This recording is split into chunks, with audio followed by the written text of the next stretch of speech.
Assalamualaikum warahmatullahi wabarakatuh. Perkenalkan, saya Radiatul Mardia dengan nomor BP 2412022. Saya berasal dari kelas 2A TKBN. Di sini saya akan menjelaskan sebuah materi pendidikan agama Islam yang berjudul Membumikan Islam di Indonesia dan Membangun Persatuan dan Kesatuan dalam Keberagaman. Video ini saya buat untuk memenuhi tugas pendidikan agama Islam.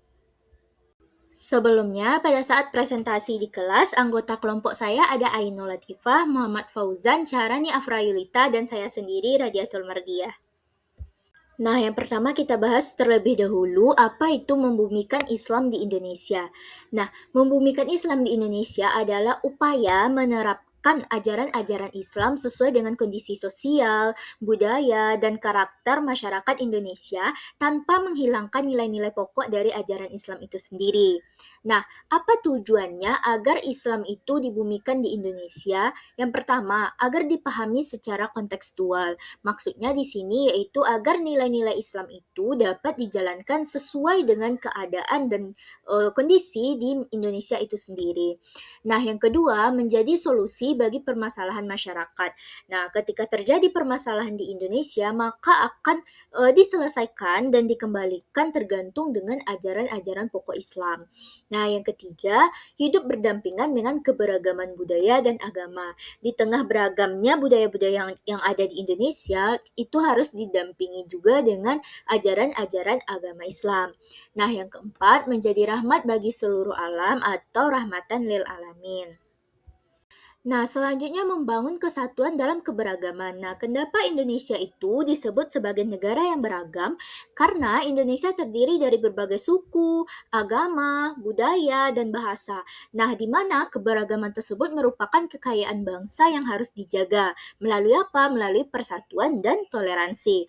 Nah, apa peran Islam dalam mewujudkan persatuan di tengah banyaknya keberagaman di Indonesia ini? Yang pertama, itu mengajarkan persaudaraan atau ukhuwah.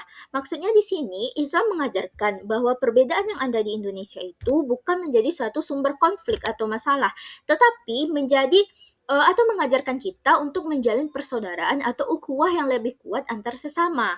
Yang kedua, mendorong sikap saling menghormati dan bekerja sama. Yang ketiga, menolak diskriminasi, konflik, dan perpecahan. Yang keempat, menjadi rahmat bagi seluruh masyarakat. Nah, sehingga dapat kita simpulkan dari judul kita, membumikan Islam di Indonesia dan membangun kesatuan dalam keberagaman berarti mengamalkan nilai-nilai Islam yang damai, moderat, toleran, sehingga terciptanya persatuan, kerukunan, serta kesatuan dalam keberagaman bangsa Indonesia. Nah, penguatan dari materi sebelumnya, sebenarnya apa sih manfaat kesatuan di dalam keberagaman itu? Nah, yang pertama itu, dari keberagaman itu dapat memperkuat persatuan bangsa. Nah, yang kedua dapat mencegah konflik sosial, yang ketiga menciptakan kehidupan yang damai dan harmonis, dan yang keempat mendukung pembangunan nasional. Nah, keberagaman ini juga dijelaskan di dalam Al-Quran, di dalam Quran Surah Al-Hujurat ayat 13, di mana artinya, sesungguhnya Allah menciptakan kamu dari seorang laki-laki dan seorang perempuan, kemudian menjadikan kamu berbangsa-bangsa dan bersuku-suku agar kamu saling mengenal. Oleh karena itu, keberagaman itu bukan dijadikan sebagai suatu sumber konflik, tetapi dijadikan sebagai suatu sumber yang menjadikan kita sebagai masyarakat yang memegang teguh persatuan dan kesatuan. Nah, tetapi dalam mewujudkan persatuan dan kesatuan itu tentu tidak semulus yang dibayangkan. Pasti memiliki tantangan-tantangan dalam mewujudkannya. Nah, apa saja sih tantangan aktual membumikan Islam dan membangun kesatuan dan kesatuan dalam keberagaman itu? Nah, yang pertama itu penyebaran hoaks dan kebencian melalui media sosial. Karena perbedaan tadi banyak yang saling fitnah satu sama lainnya sehingga terjadilah penyebaran hoaks dan ujaran kebencian. Yang kedua, sikap intoleransi terhadap perbedaan. Yang ketiga, fanatisme yang berlebihan menganggap bahwa ajaran atau agamanya lebih benar, sehingga tidak menimbulkan sikap saling menghormati. Yang keempat, konflik akibat perbedaan pandangan sosial, budaya, atau agama. Dan yang kelima, menurunnya semangat gotong royong dan persaudaraan.